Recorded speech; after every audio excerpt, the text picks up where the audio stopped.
Roland quickly arrived in the main hall, and the merchants immediately stood up and bowed to him. Most of them were familiar faces, and as soon as they sat down, one of them couldn't wait to share the news. The sample they had taken back to the fjord had caused a huge sensation among the merchants. Anyone who had tasted it praised its unique flavor. Someone else nodded in agreement, convinced that the chaos drink would become the most successful product in the fjord. Not only as a beverage, some people found it delicious when poured over steamed fish and grilled meat. It could even be used to ward off the cold and boost energy for ship crews. Margaret smiled and added that many explorers had also taken notice of the chaos drink. After all, a drink that could keep you warm without any side effects might save lives during a shipwreck. One merchant suggested categorizing the different chaos drinks into various price ranges. He believed that those with special effects could be marketed at a higher price with just a bit of promotion. Roland looked at the merchant approvingly, thinking to himself that this man truly deserved his reputation as one of the most successful merchants in the fjord.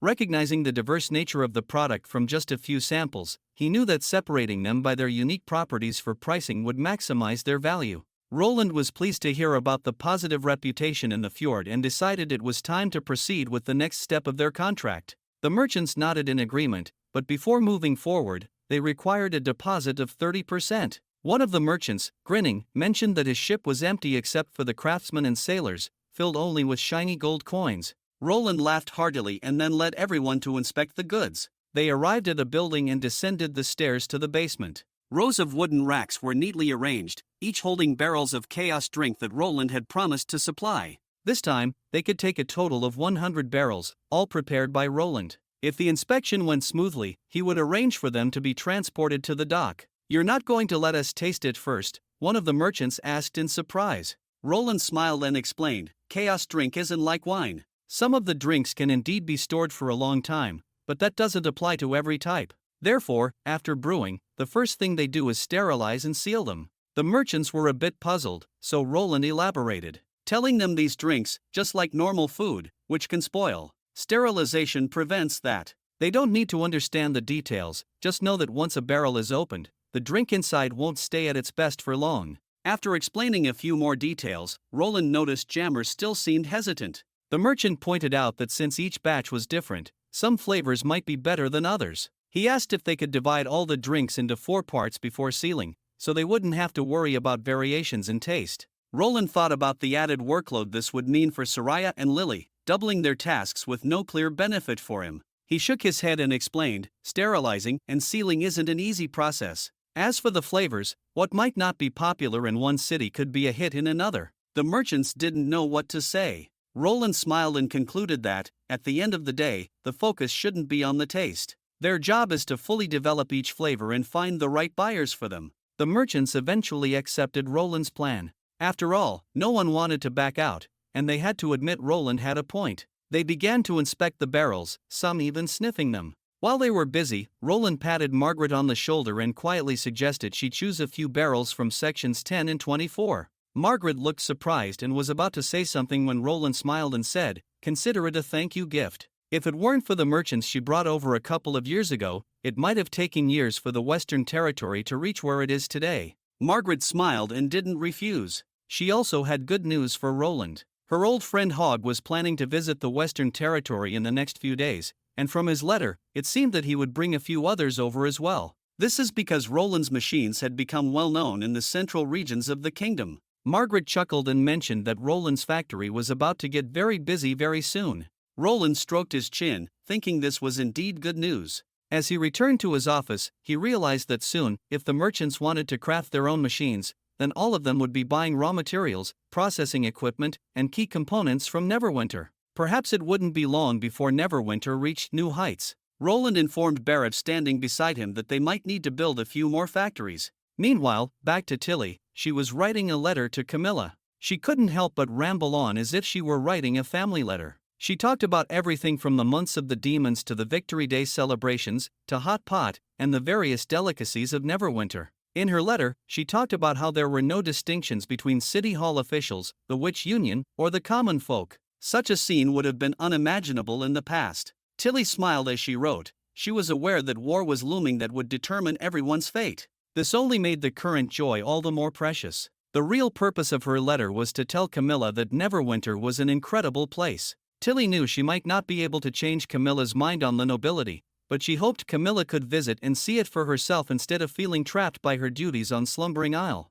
The letter was quite long, and though Tilly wanted to talk about what happened in the Southern Territory with the Sand People, she decided to save those details with Camilla in person. Regardless, Tilly believed that once everyone arrived here, the strength of Slumbering Isle would become even more important. Just then, Ashes walked in, knowing the letter was for Camilla. She brought Tilly a drink and gently massaged her shoulders. Ashes was planning to prepare dinner for the day, and Tilly was looking forward to the meal. After Ashes left, Tilly continued writing, shifting from idle chatter to more serious matters. According to her agreement with Roland, they would start migrating in the spring. She was confident this was a good decision and hoped everyone on Slumbering Isle was ready. The fjord merchants would become busy after the months of the demons, and if they couldn't hire enough ships and sailors, Tilly suggested seeking help from Thunder. She had a hunch that this route would soon become one of the busiest trade pathways. Tilly reminded Camilla that moving to the Western Territory didn't mean abandoning Slumbering Isle. Neverwinter would likely become the most dangerous fortress once the Divine War began, and they also had a duty to contribute to the fight against the enemies.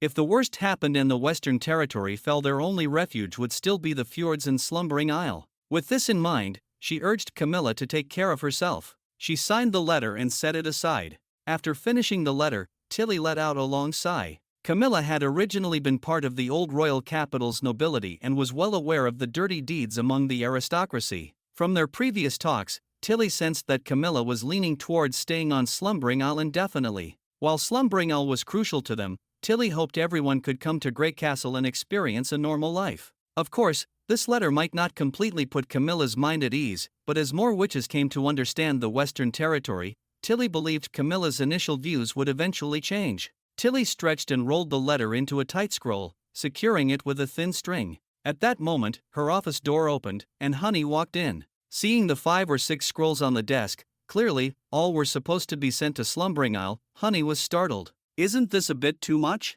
Tilly asked softly. Honey patted her chest confidently and said, "As long as it's a letter from Princess Tilly, it will be delivered no matter what." She even said she would catch 2 large birds if needed. Not just secret letters, even a honey-roasted fish will get delivered if she ever needed it. Tilly laughed and walked to the windows, thinking about the future. Before long, the witches who had been forced to leave their homeland would set foot on this land once more. She could already imagine how bustling the Western Territory would become when everyone arrived, living together in happiness and joy. Perhaps the Western Territory would be even livelier than it was now.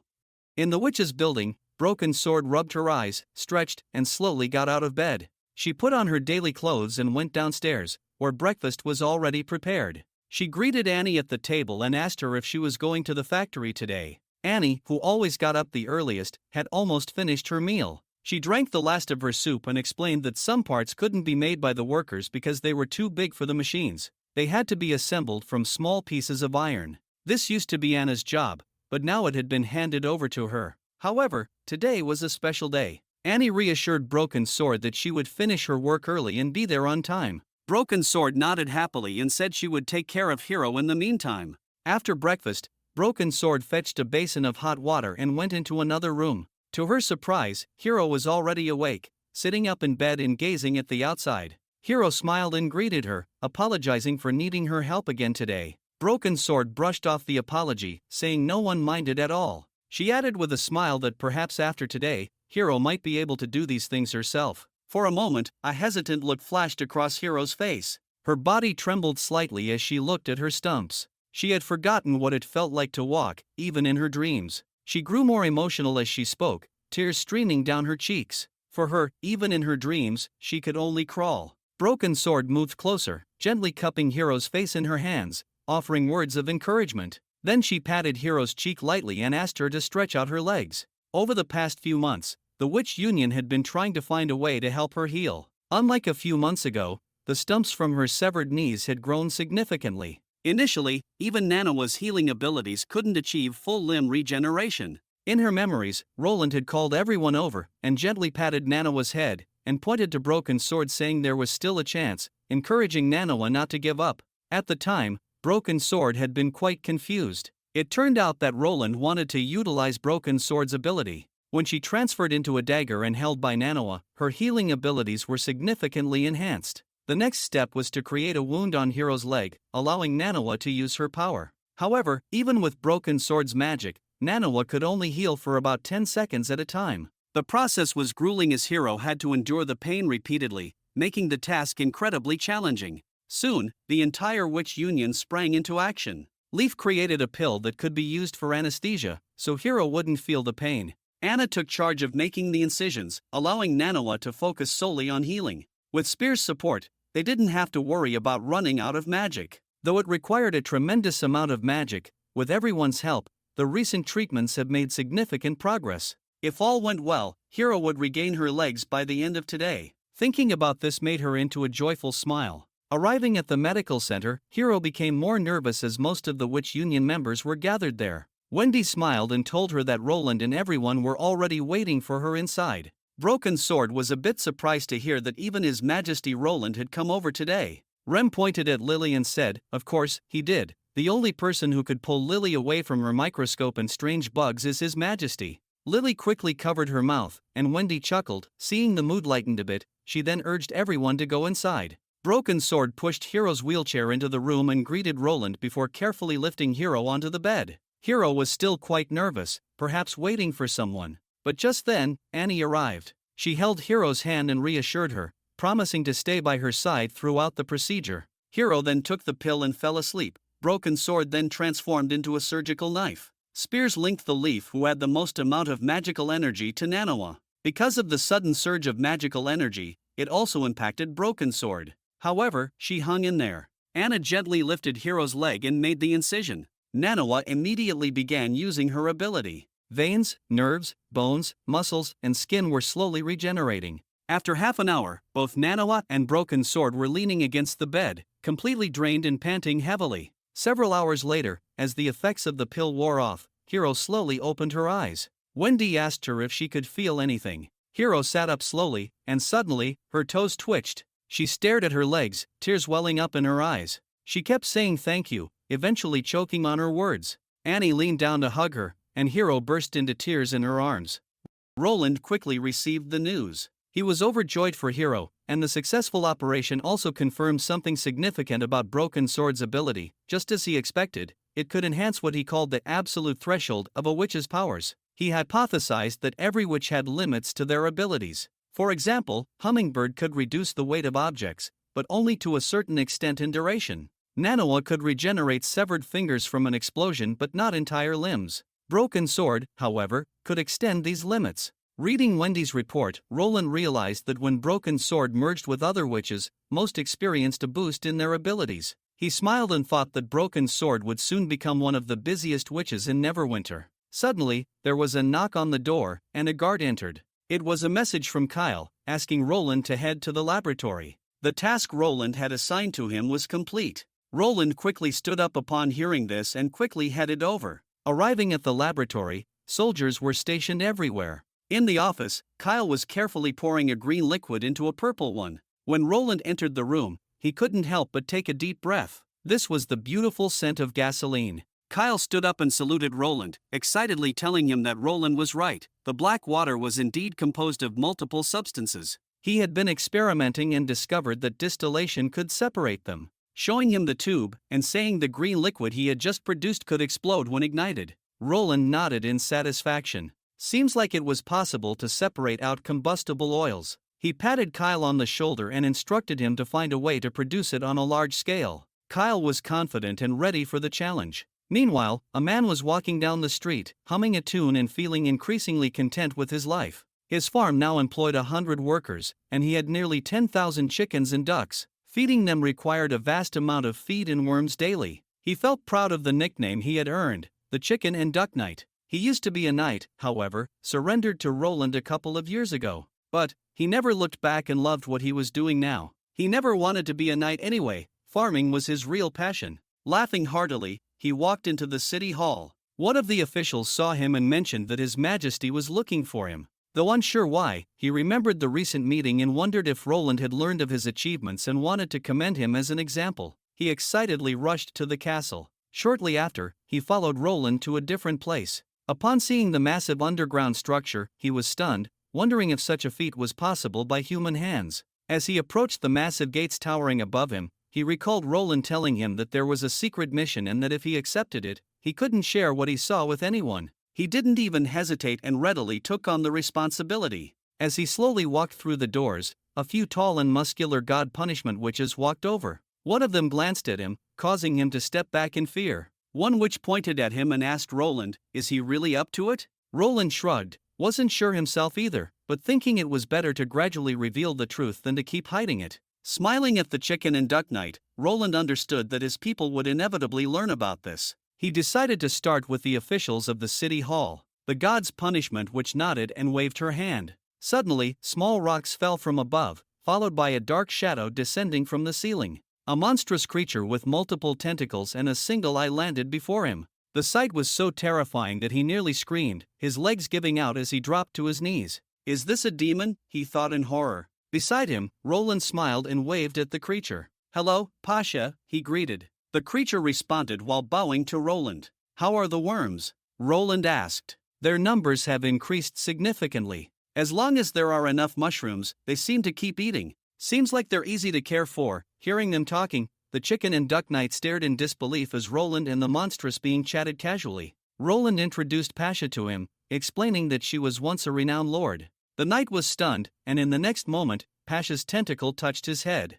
Instantly, an image of a beautiful woman appeared in his mind. "Don't be afraid," Roland reassured him, telling him that though her appearance is frightening, she still has a human heart, and there are a few others who are just like Pasha. Gradually, the knight understood that 400 years ago, these beautiful women had established their own city in the wilderness. However, many died during the battle against the demons, and only a few escaped, but a curse caused them to transform into these creatures. Although they gained immortality, they were condemned to live in perpetual suffering. Tears streamed down Roland's face as he handed the knight a book titled The Lady Lords and the Fallen City. The knight was surprised to learn this hidden history. Roland, however, thinks to himself that presenting the story of once a witch kingdom ruled over humanity as one of the misfortunate lords might be easier to accept for now. The chicken and duck knight wrapped his head around the entire thing. It seemed like his king had accepted these beings, but their appearance might evoke fear in others. Before Roland could finish explaining, the knight saluted, assuring him that he would keep this a secret.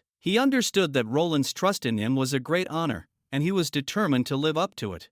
As they continued, he first saw countless enormous mushrooms with giant weird-looking insects hanging all over them. Roland explained that these were rubber worms, capable of producing an industrial material which is just as valuable as poultry products. Roland then asked about his experience with raising chickens, ducks, and worms. He nodded but was puzzled about why Roland was asking him all this. Roland smiled, revealing his plan to have him breed these rubber worms, which caused him to gulp nervously. Perhaps understanding why he was hesitant, Roland approached one of the worms and kicked it lightly, demonstrating that they were harmless despite their unusually large size. He tells him that they had no aggression and posed no threat. All he needed to do was regularly collect the mucus from their stomachs. He then handed him a journal detailing the worms' habits. However, he was still a bit hesitant. After a few seconds, he wondered if he was going to do this all by himself. Roland reassured him with a smile, telling him that the First Army soldiers stationed here would assist him. Before leaving, Roland patted his shoulder, encouraging him to do a good job and hinting at a reward in the next honors ceremony. Following Pasha to another area, they soon reached a large door that opened to reveal two massive devouring worms.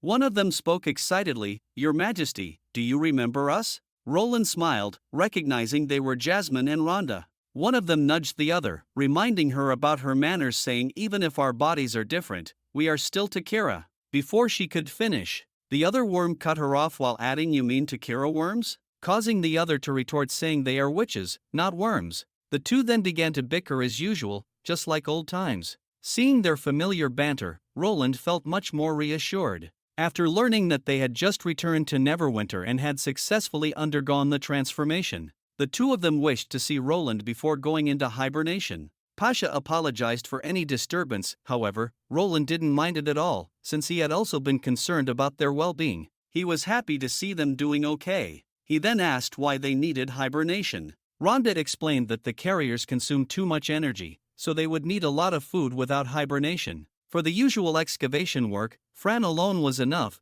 They didn't need to work together. Roland, however, just smiled and said they wouldn't need to hibernate because a new project was coming up soon. Hearing this, both of them became even happier. When Roland mentioned that there was no need to worry about food, they became even more thrilled. Clearly, no one likes to sleep all the time, and even after being transformed, they still want to enjoy their lives the best they could. Looking at Roland for a moment, Pasha smiled and bowed to him once again.